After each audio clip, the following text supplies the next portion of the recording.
You know your marriage is doomed when your wife schedules a PowerPoint presentation for new relationship paradigms after dinner on a Tuesday night.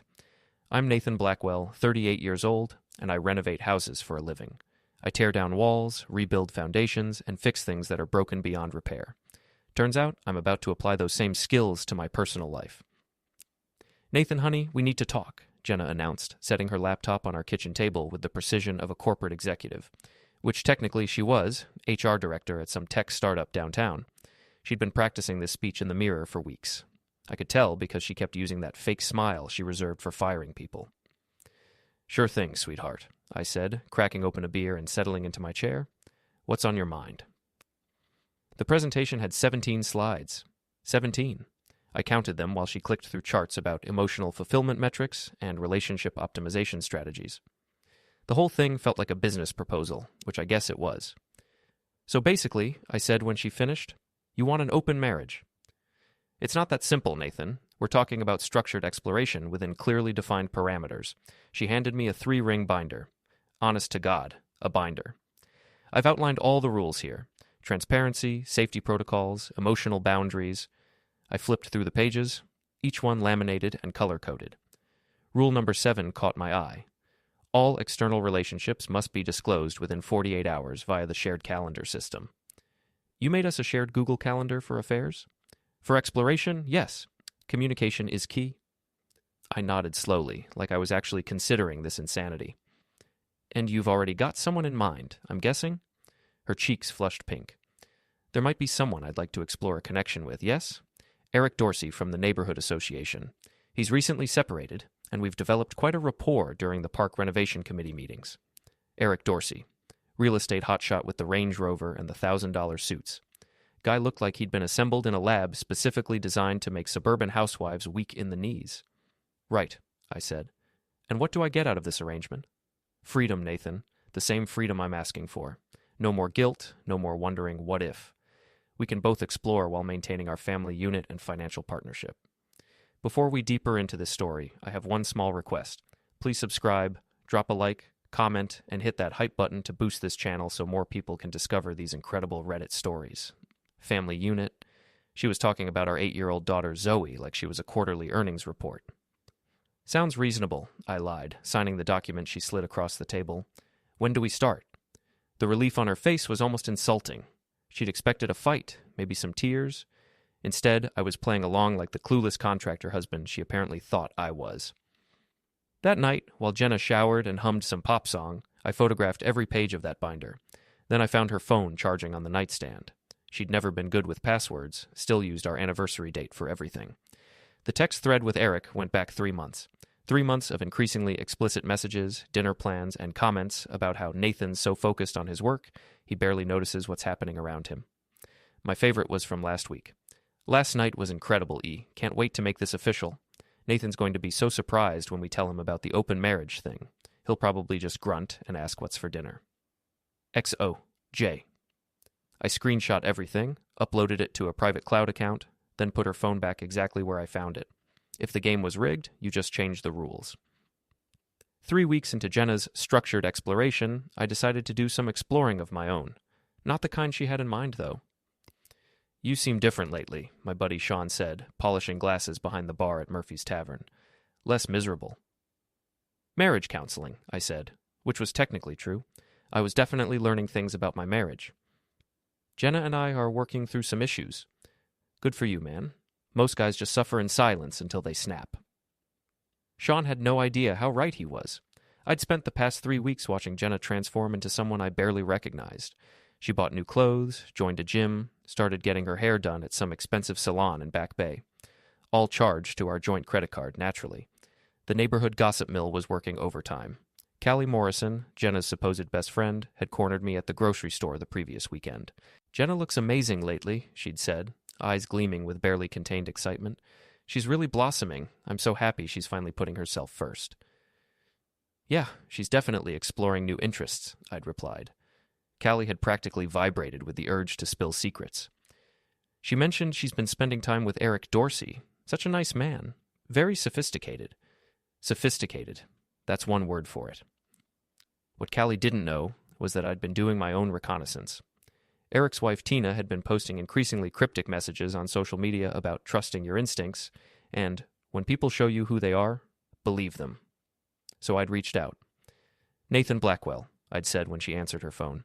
"I think we need to talk." We met at a coffee shop in Newton, far enough from our neighborhood to avoid prying eyes. Tina was sharp, probably smarter than Eric deserved. She'd been suspicious for months, but couldn't prove anything. "He's been working late 3 nights a week," she told me. "Always the same nights. And he's suddenly very interested in neighborhood politics.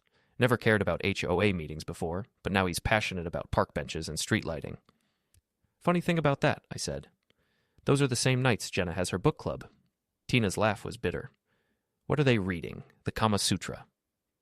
I showed her some of the text messages I'd photographed.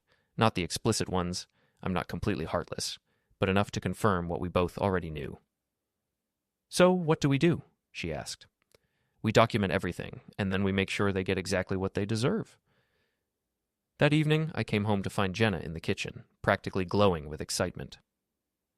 "How was your day, honey?" she asked, kissing my cheek with more enthusiasm than she'd shown in months. "Not bad. Fixed a busted water heater, refinished some hardwood floors. You know, the usual." I grabbed a beer from the fridge. "How about you? Book club tonight?" "Actually, yes. We're discussing a really fascinating novel about modern relationships and how traditional structures can be limiting." "Sounds educational." "It really is. I'm learning so much about myself, Nathan, about what I really want out of life." "That's great, babe. Self-discovery is important." She headed upstairs to change, and I heard her on the phone with someone, a voice low and excited. When she came back down, she was wearing a dress I'd never seen before and enough perfume to choke a horse. "Don't wait up," she said. "The discussion might run late." "Have fun exploring those modern relationship structures." After she left, I called Tina. "She's on her way. You ready?" "Born ready." The Marriott downtown had become their regular spot. Tina had confirmed it by following Eric the previous week. Tonight, we were going to get the evidence we needed. I parked across the street and waited. 20 minutes later, Eric's Range Rover pulled into the valet circle. Jenna got out first, smoothing her dress and checking her reflection in the lobby windows. Eric followed, placing his hand on the small of her back as they walked inside. My phone buzzed with a text from Tina. Got them on video entering together. Timestamp and everything. Perfect. Phase 1 complete. But as I drove home, I realized something had shifted inside me. For the first time in months, I wasn't angry. I was excited, because now I knew exactly what I was dealing with, and I had a plan. Jenna wanted to play games with rules and parameters? Fine. But she'd forgotten something important about contractors. We always read the fine print, and we always planned for structural problems. This house of cards she'd built was about to come down. "You need to see this," Tina said, sliding a manila envelope across the table. We were back at the coffee shop in Newton, 2 weeks after our first meeting. She'd been busy.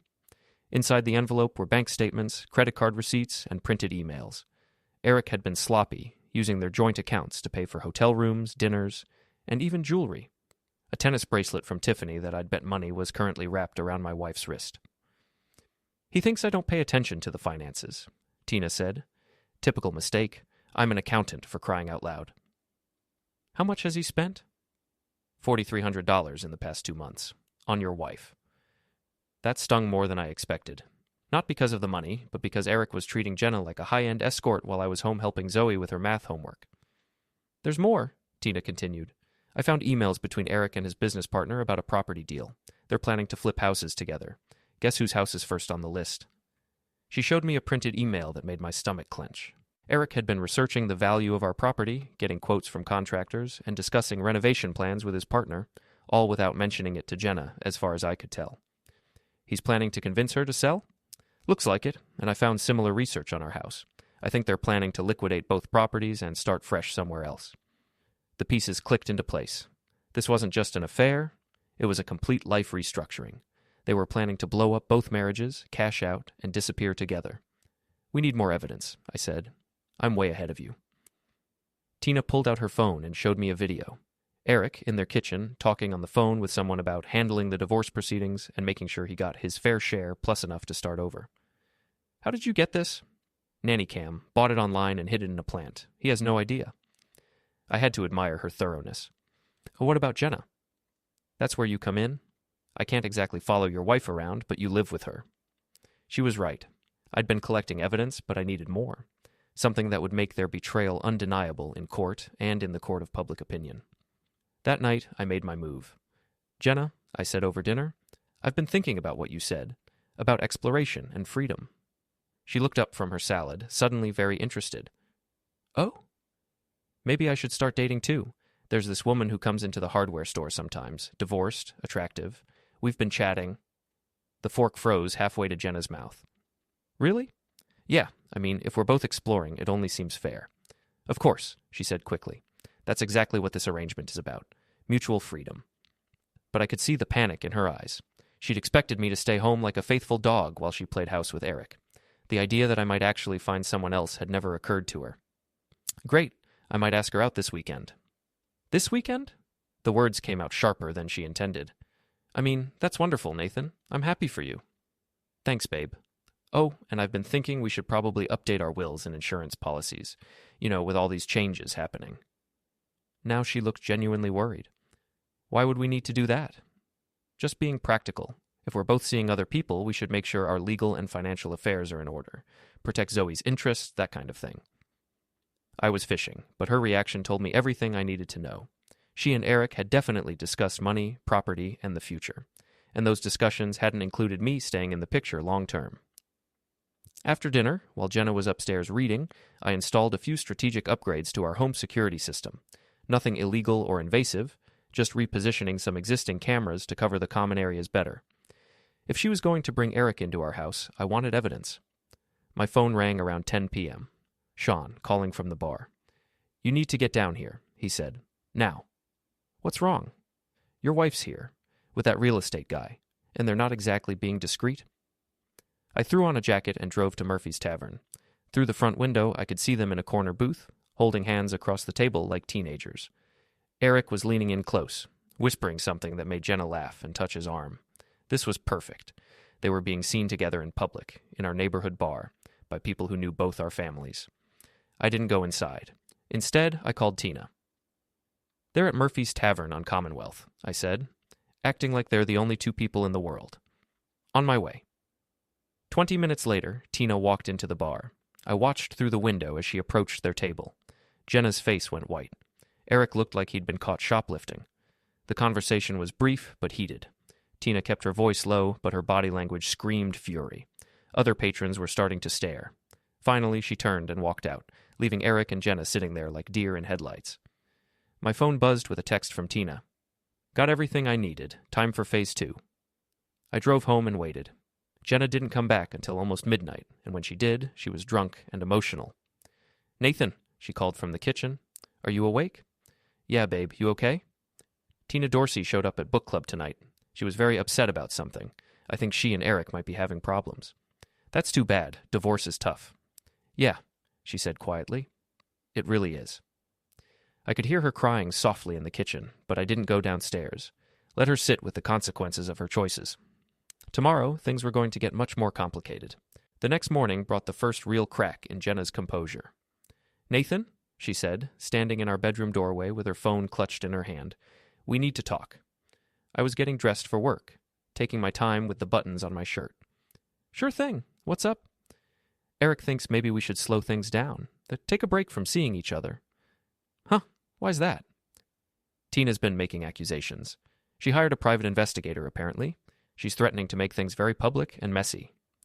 I nodded thoughtfully, like this was all news to me. That sounds stressful. It is stressful, Nathan. Very stressful. She sat on the edge of our bed, suddenly looking older than her 35 years. Maybe this whole open marriage thing was a mistake. Really? But you seemed so happy with the arrangement. I was. I am. But it's more complicated than I thought it would be. Relationships usually are. She looked at me with something that might have been suspicion. You're taking this very well. What do you want me to do, Jenna? Throw a fit? You asked for this arrangement, I agreed to it, and now you want to change the rules again. I'm just trying to keep up. What about that woman from the hardware store? Are you still planning to ask her out? Actually, I already did. We're having dinner tomorrow night. The lie hit her like a physical blow. She actually flinched. Tomorrow night? But that's Friday. We always do family movie night on Fridays. I figured you'd be busy with book club or committee meetings or whatever. No, I was planning to stay home tomorrow night, spend time with you and Zoe. Well, I've already made plans, but you and Zoe can watch a movie without me. I grabbed my work jacket and headed for the door, leaving her sitting there in her silk pajamas, looking lost. At work, I got a call from my lawyer. Jennifer Walsh was a shark in a business suit, recommended by Sean after his own messy divorce 3 years ago. I've reviewed all the documentation you provided, she said. The signed agreement, the text messages, the financial records. This is a very strong case, Nathan. Strong enough to get primary custody of Zoe? More than strong enough. Your wife essentially documented her own adultery and provided written consent for an open marriage, which she then violated by not following her own transparency rules. Plus, the financial evidence shows her partner has been using marital assets to fund the affair. What about the house? That's where things get interesting. I found the property research you mentioned. Eric Dorsey has been in contact with 3 different real estate agents about listing both your house and his. He's also been researching divorce attorneys who specialize in high-asset cases. My grip tightened on the phone. They're planning to divorce both of us. It looks that way, but here's the thing. They've been sloppy. All of this planning happened before either of them filed for divorce, which means they've been plotting to defraud both spouses of marital assets. Is that illegal? It's definitely grounds for a very unfavorable divorce settlement, for them.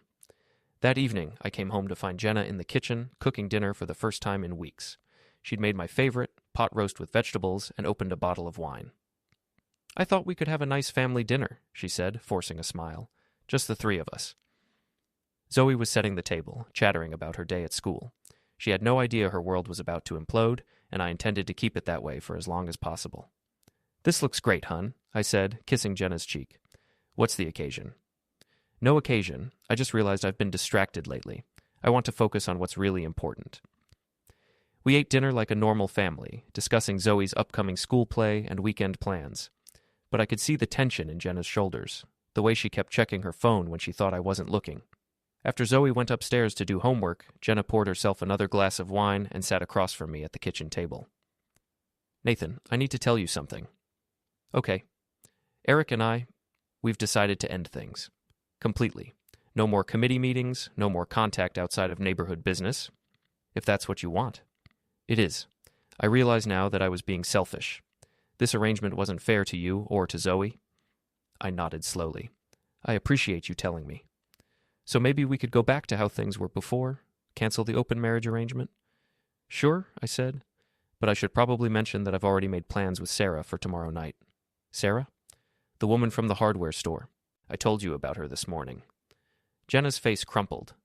But I thought, if we're ending the arrangement, you're ending your part of the arrangement. I'm just getting started with mine. I stood up and rinsed my plate in the sink, leaving her sitting there with her wine and her regrets. Upstairs, I found 3 missed calls from Tina and a text message. Emergency. Call me now. I stepped into my home office and closed the door before calling her back. They're planning to run, she said without preamble. What do you mean, run? I found plane tickets on Eric's computer.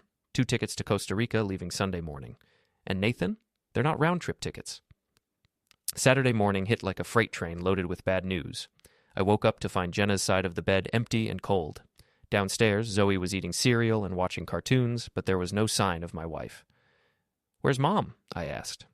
She left early, Zoe said without looking away from the TV. Said she had errands to run. Errands. Right. I checked the garage and found Jenna's car gone, along with 2 of our large suitcases from the storage closet. My stomach dropped into my boots. I called Tina immediately. Eric's gone too, she said. Took his car and a bunch of clothes, left me a note saying he needed time to think. They're making their move. What do we do? We stick to the plan. Are you ready for this? I've been ready since I found those first hotel receipts. I spent the morning making phone calls, first to Jennifer Walsh, my lawyer, then to a few strategic contacts in the neighborhood.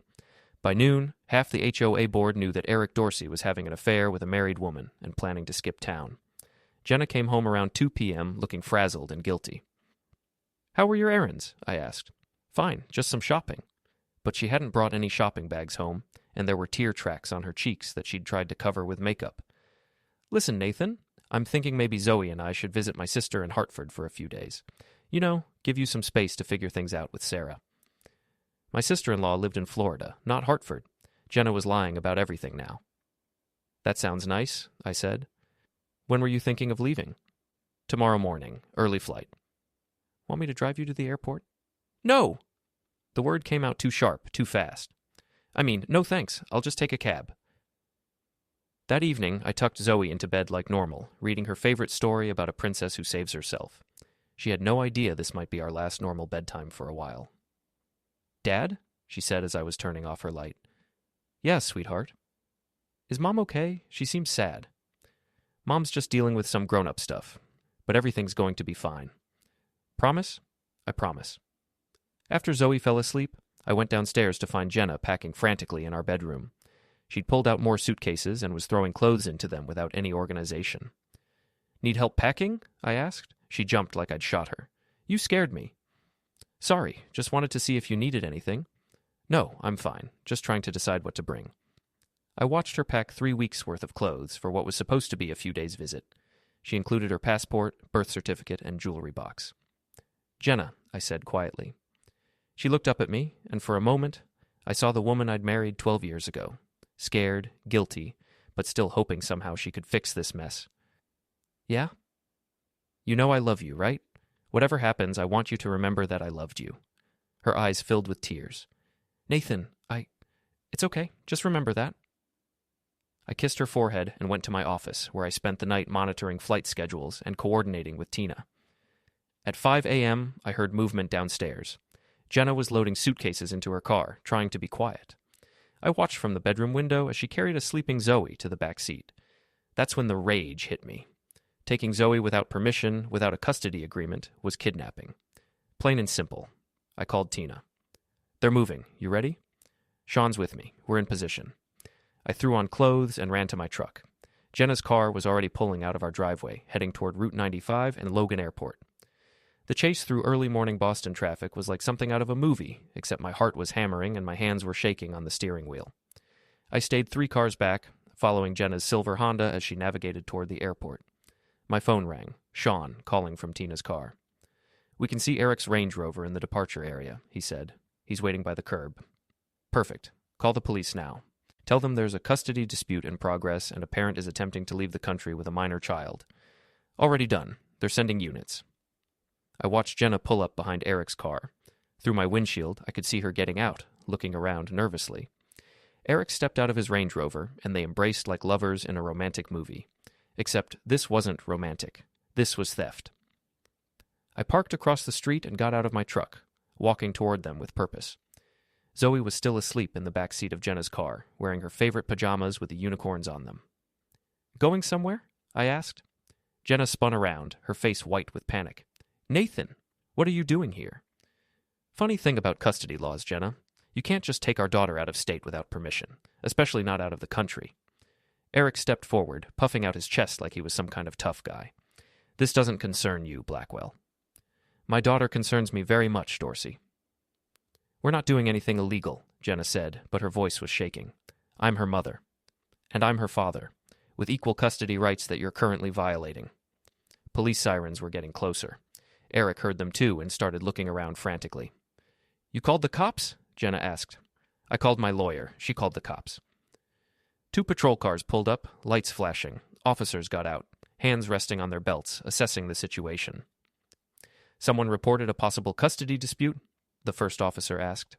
I handed him a folder Jennifer Walsh had prepared. My wife is attempting to take our daughter out of the country without my consent. I have documentation showing she's been planning this for weeks. The officer looked through the papers while his partner approached Jenna and Eric. Ma'am, is this your daughter in the car? Yes, but... And do you have custody paperwork allowing you to travel internationally with her? We're married. I don't need... Actually, ma'am, you do. While the police sorted through the legal mess, I walked over to Jenna's car and gently woke up Zoe. Hey, sweetheart, come on, let's get you home. Dad? What's happening? Where are we? Just a change of plans, kiddo. Mom's going to stay here and talk to these nice police officers. As I buckled Zoe into my truck, I could hear Jenna crying and Eric arguing with the cops about his rights as a family friend. The officers weren't buying it. Tina appeared at my elbow, grinning like a shark. How'd we do? I asked. Perfect. I got video of the whole thing. Eric trying to flee, Jenna breaking down, you being the calm, responsible parent. This is going to play beautifully in court. And in the neighborhood. Oh, Nathan, you have no idea how beautifully this is going to play in the neighborhood. The aftermath hit our suburban neighborhood like a social media hurricane. By Monday morning, everyone knew. The attempted airport escape, the police involvement, the affair, the planned property sales, all of it spread through the community with the efficiency of a viral video. I was drinking coffee in my kitchen when Mrs. Larkin from the HOA knocked on my door. "Nathan, dear," she said, her eyes bright with the kind of excitement that only comes from premium gossip. "I wanted you to know that the board is completely supportive of you during this difficult time." "I appreciate that, Mrs. Larkin. And we've decided to remove Eric Dorsey from all committee positions, effective immediately. His behavior has been completely inappropriate for someone in a leadership role." "That seems reasonable. Also, several of us have been discussing Jenna's situation. We feel terrible that we didn't see the signs earlier." What she meant was that they were all thrilled to have front row seats to the biggest scandal in neighborhood history. After Mrs. Larkin left, I got a call from Jennifer Walsh. "The DA isn't pressing kidnapping charges," she said, "but the family court judge was not amused by your wife's behavior. Emergency custody hearing is scheduled for Thursday." "What are my chances?" "Based on the evidence, I'd say 90% you get primary custody, with supervised visitation for Jenna until she completes counseling. And the property? That's where it gets fun. Eric's planning to flip both houses, created a paper trail showing premeditated fraud. Your wife's going to be lucky if she gets 20% of the marital assets." That afternoon, Callie Morrison showed up at my door. Jenna's former best friend looked like she'd been crying. "Nathan, I need to tell you something," she said. "About Jenna and Eric." "Okay." "They've been planning this for months. She told me everything, thinking I'd be supportive. The open marriage thing was just a setup to make it look like you were okay with her seeing other people." "I figured that part out. But there's more. Eric promised her they'd buy a house in Costa Rica and start over. He showed her bank statements, investment portfolios, the whole thing. Made it look like he was wealthy. And it was all fake. Tina showed me the real financial records. Eric's broke, Nathan, completely broke. He owes money to everyone, creditors, business partners, even his own family." The pieces clicked into place. Eric hadn't been planning a romantic escape with Jenna. He'd been planning to disappear with whatever money he could steal from both marriages, leaving Jenna stranded in a foreign country with no resources and no way home. "She has no idea," Callie continued. "She still thinks he loves her." "Where is she now?" "Staying at a motel near the airport. She's been calling me, crying, asking me to bring her money and clothes. I don't know what to do." I almost felt sorry for Jenna. Almost. "Tell her to call her lawyer," I said. "She's going to need one." Thursday's custody hearing was a massacre. Jennifer Walsh presented our evidence with surgical precision: the signed open marriage agreement, the text messages, the financial records, the attempted flight, and testimony from 3 police officers about the airport incident. Jenna's lawyer, a public defender who looked like he'd rather be anywhere else, tried to argue that she was just a confused woman making bad choices during a midlife crisis. The judge wasn't buying it. "Mrs. Blackwell," she said, looking down at Jenna with obvious disapproval, "you signed an agreement establishing rules for extramarital relationships, then violated those rules repeatedly. You used marital assets to fund an affair, planned to sell the family home without your husband's knowledge, and attempted to remove your daughter from the jurisdiction without proper authorization." "Your Honor, I was emotionally compromised. You were planning to flee the country with a man who, according to financial records presented to this court, has been systematically defrauding creditors and business partners for over 2 years. Jenna's face went white. This was apparently the first she'd heard about Eric's financial situation. "Primary custody is awarded to Mr. Blackwell," the judge continued. "Mrs. Blackwell will have supervised visitation every other weekend, contingent upon completion of counseling and demonstration of stable housing and employment." "What about spousal support?" Jenna's lawyer asked weakly. "Given Mrs. Blackwell's documented adultery and attempted fraud, there will be no spousal support. She will receive 15% of liquid marital assets, and no claim on the family home." 15%. After 12 years of marriage, Jenna was walking away with about $8,000 and a court order to stay away from Eric Dorsey. Outside the courthouse, she approached me while I was talking to Jennifer. "Nathan, please," she said, "we need to talk." "About what?" "About us. About fixing this." I looked at the woman I'd been married to for over a decade. She looked smaller somehow, diminished by the weight of her choices. "There is no us anymore, Jenna. You made that decision when you decided I wasn't enough for you." I made a mistake, a huge mistake, but we can work through this. No, we can't. Because this wasn't a mistake. This was a plan. You planned to destroy our marriage, steal our assets, and take my daughter away from me. That's not what I meant to happen. Maybe not. But it's what you chose to make happen. I walked away, leaving her standing on the courthouse steps with her public defender and her regrets. That evening, I picked up Zoe from school and took her out for ice cream. She'd been staying with Sean and his girlfriend during the worst of the legal proceedings, but now she was coming home. "Is Mom going to live with us again?" she asked, working on a chocolate sundae. "No, sweetheart. Mom's going to have her own place, and you'll visit her sometimes." "Because she went away with Mr. Dorsey?" "Kids see more than adults think they do." "Because Mom and I decided we can't live together anymore." "Are you sad?" I thought about that for a moment. "I'm sad that things didn't work out differently, but I'm not sad that it's just going to be you and me for a while." "Me too," she said. "Can we get a dog?" "We'll see." That night, after Zoe was asleep in her own bed in her own room, I sat on my front porch with a beer and looked out at the neighborhood. Lights were on in windows, families were settling in for the evening, and everything looked normal and peaceful. My phone buzzed with a text from Tina. "Eric's been arrested. Wire fraud, apparently. FBI showed up at his motel this morning." I typed back, "What about Jenna?" "She's in the clear. Turns out she really was just a victim. Eric was using her to establish residency in Costa Rica while he hid assets from federal investigators." So Jenna had been played just as badly as I had. The difference was she'd chosen to be part of the game. Another text came in. "Neighborhood barbecue this weekend. You and Zoe should come." "We'll be there." I finished my beer and went inside to lock up the house. Tomorrow, Zoe and I would start figuring out what our new normal looked like. But tonight, for the first time in months, I was going to sleep peacefully in my own bed, in my own house, with my daughter safe down the hall. The game was over, and I'd won by simply refusing to play by anyone else's rules. Outside, a police car drove slowly through the neighborhood, making sure everything was secure. Everything was exactly as it should be,